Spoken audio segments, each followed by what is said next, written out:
Turkey hunting holds a special place in my heart. When I was about 10, Dad took me and my papa into the woods near our house, and we roosted a jake one Saturday evening. We went early Sunday morning before church, and Dad told me, do not shoot the turkey while he's flying. So Dad got behind me with the calls. We set up on this burn over field on the edge of some woods. He started calling. Sure enough, just after daylight, the turkey comes down out of the roost, but instead of landing in the burnout field where we expected, he basically tries to land right on top of me. And so I'm watching the turkey get, just right on top of me, and I'm remembering Daddy saying, do not shoot the bird while he's flying. So I'm wanting to be obedient, but I'm trying to figure out this turkey's about to land. And finally Dad hollers, shoot him, shoot him. So, I try to get situated. Of course, by then the turkey's panicked, I'm panicked, and the jake flies off to live another day. And I leave really hooked on turkey hunting and all the adrenaline of it. So when we started deer hunting here in Northwest Missouri, we recognized our very first trip the possibility of turkey hunting.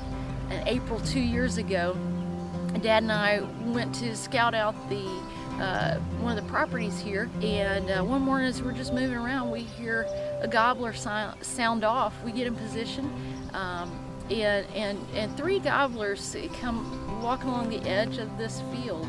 Now the problem was I didn't have my rangefinder with me, and I could just gut it out and know they're a little too far to take a shot.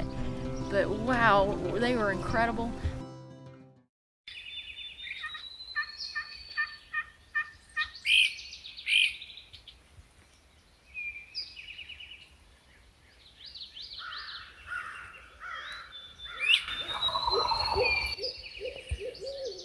Last year, we were able to come up turkey hunting despite COVID. Of course, the camp here is pretty remote, so we were able to safely get up here and do a little turkey hunting. And we tried our property a couple of days, and we kept hearing gobbles, but we just couldn't get the turkeys moving, answering back. Never really even saw anything, just heard a lot of good gobbles. So we went over to the conservation area nearby. It was tough hunting, up and down some pretty steep hills, and as Dad calls them, mountains in the conservation area. And we covered over 6 miles over the course of, each day. And so we put in a lot of miles. We saw 4 gorgeous strutters blown out and tried to get them, just couldn't get them to move out of the field, come our direction. I called a jake up to me just right close, and that really got me excited because I've never worked the calls before, and to get him to come just right to me was pretty exciting. So we had so many close calls last year. I don't know how many you can have as many close calls as we did and not get a turkey, but they were all over us last year. We just didn't end up with a turkey after 4 or 5 days of hard turkey hunting and putting in a lot of miles.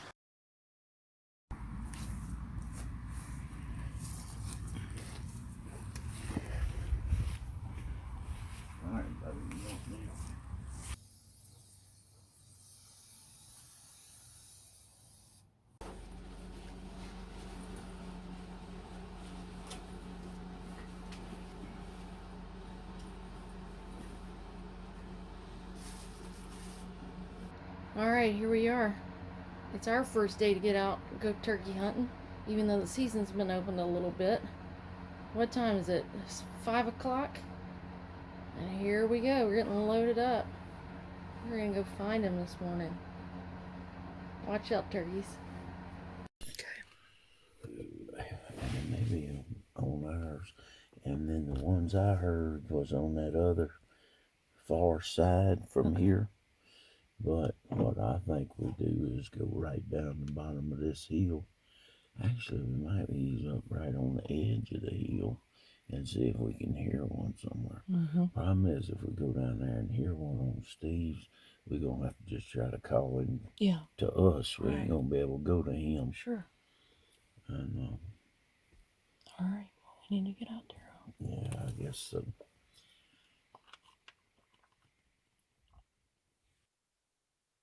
Well, our very first morning turkey hunting, Dad wanted to kind of get eyes on the place. We didn't know really where to set up. He'd heard the gobble. He'd seen one on the edge of the property. And so we just said, well, let's hit them with the owl call or the hoot call and see if we can get anything gobbling. We just thought for sure, we'd get some gobbles and then go set up in that area.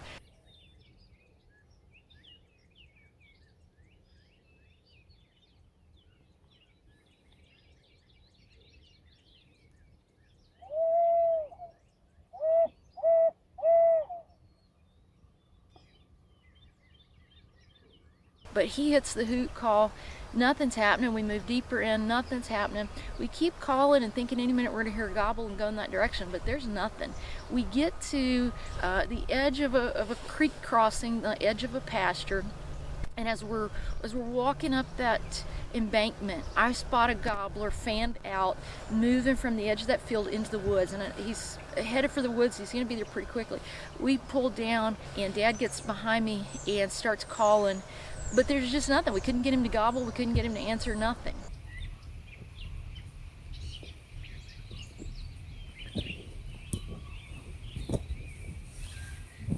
You still see him? I'm wondering if I'll slip out there and stick the decoy.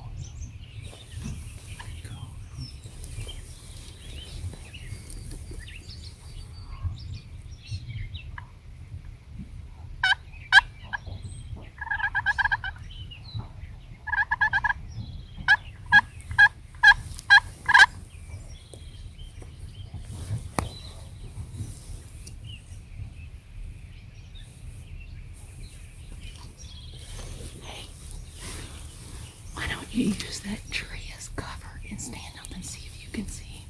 He was headed toward those woods. I know I saw him because I saw him move. It wasn't just a stump because I saw it moving. Well, here's the other deal. Don't try. If we can't get nothing, don't go on. Cut him off. And I've got it. Push hole.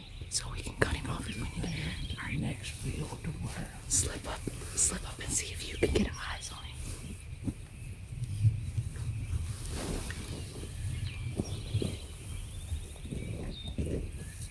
So Dad moved up into the woods and got up where he could see, and to realize he's already moved into the woods, and so he's out of there. So after several calls, realizing he's gone, we decide let's go cut him off. So we take back into the to the pasture on the other side of the woods, and we move down to where we think there would be a crossing, and maybe we're out in front of him, and we want to call and get him to walk out and work into the open field where we think he'll come out. Dad calls, I call, nothing, absolutely nothing. We stayed there a long time, just really optimistic we're gonna work him out into that field. But nothing, no calls, no sight of him. So we pack up and we move further down the property line, and we just really start working our way down the length of the property line. We'll set up, we'll both call, Dad will call, we just keep thinking we're gonna hear a call and know we're on to him. But it was just absolutely silent morning. So we work our way all the way down to the southern end of the property, our last spot. We really had kind of given up, but we both said, well, we've come this far, let's go ahead and get down to get on the top of the hill, and let's give him one more try. So Dad sets up calling. I get out my calls. We've been there a little while, nothing's happening, and so I just decide I'm going to hit him really hard and aggressive with some real loud cuts. And just see. I've kind of heard that you really don't need those until you know there's a gobbler in the area and he's already gobbling. But I thought, we got nothing to lose, we're about to leave. I've already had my snack, I'm thinking we're all done for the day. And I hit those cuts pretty hard. Still don't hear anything. I put my calls up. I hadn't even gotten out my rangefinder to check ranges because I really had no faith by this point in the morning because there's nothing happening, no noise, no anything. I've got all the calls up and just kind of sitting there getting ready to go get Dad and say, let's go home. And I see this movement along the edge of the property. And sure enough, 2 jakes walk out. Black, got their necks craned out, big red head. And as they're moving around, I can see these little beards sticking out. So I know they're small jakes, but I am so excited to see a turkey after, this full morning of working it hard. And so they come out, they see the decoy, they're not sure what to make of him. They hear the calls, they want to come toward the calls. But, I really wasn't thinking anything's coming, so I got the gun down on the ground. So I'm trying to ease the gun up and all this kind of thing. And I'm sure they saw me. Yeah, so they kind of hang up, and I'm thinking, man, I'm not totally comfortable with the range. It feels kind of long, but the one on the end turns like he's heading out of there. And I'm thinking, oh, don't go, don't go. Dad's still working the calls, but they're looking like they're moving out. So when that closest one to me turns like he's leaving too, I say, hey, it's now or never. Put the bead on him.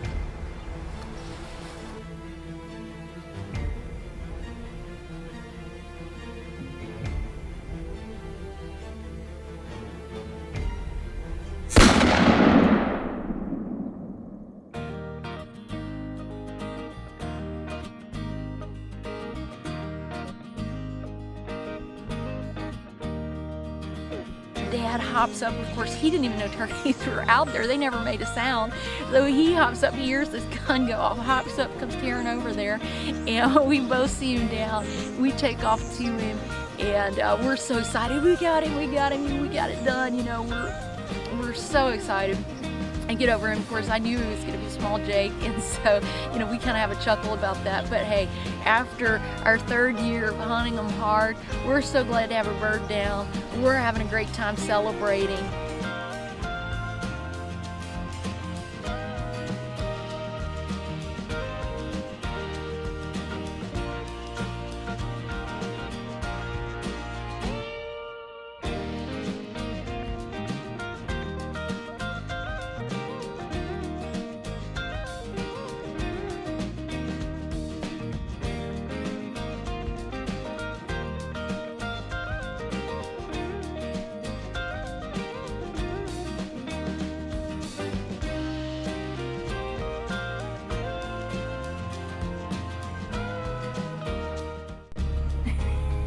God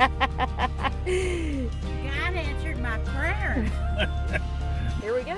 Here we are. There we go. We got him. So we're gonna clean him up here in a bit and fry some turkey today. So it was a good day.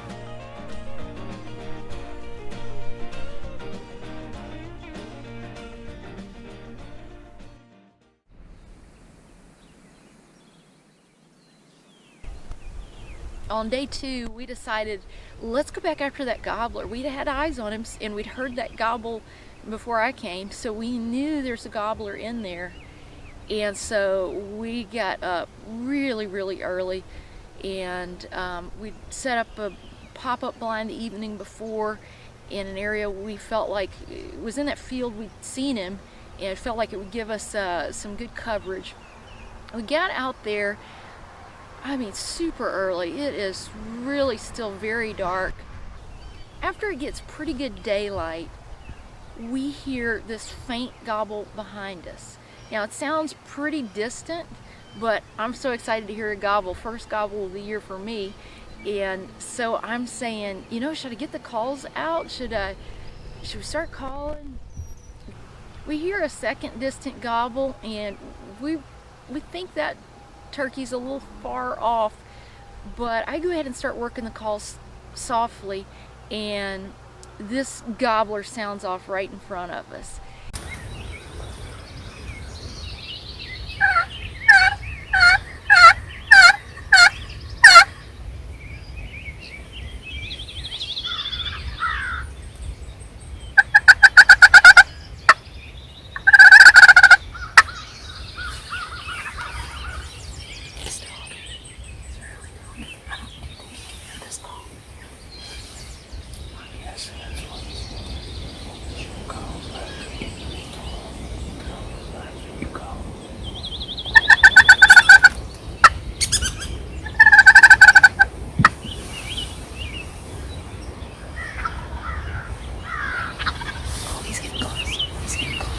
It was so cool. Be talking turkeys early at daylight, and it had a good little conversation going. But we realized he was on the other side of the creek, and you know, it's just so hard to get those turkeys over a creek. Saw a hen come through a little later in the morning, but the wind picked up and just got really, really tough. It blew over a couple of decoys, and we knew it was going to be a pretty rough morning. So we went ahead and packed up and went in and decided we'd get ready for another day. Today our plan is to get in the blind from yesterday, get the decoys out, and we got really windy quickly yesterday, so we didn't hunt that long. But today it looks better on the wind. We're going to set up in that blind, and we're hoping he starts gobbling at daylight, and we're hoping he comes down from the roost on the field we're in, and we can call him up. If not, it's our last day, so we've made the plan. We're going to go after him if he doesn't come down where we need him to, and one way or another, we're gonna have some fun this morning. Stay tuned. It was a gorgeous daybreak, and we just kept waiting for it to gobble. We finally heard one, but it was really far west of us, and there really was no chance. We just kept working the calls. It wasn't windy. Everything looked so right, but after a long time calling, we just realized it was not going to happen. So we picked up and came on in to rest and get ready to pack up for the year.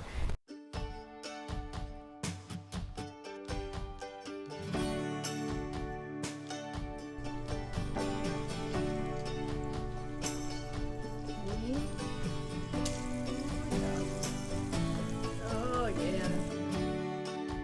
Potatoes are more important than no bread.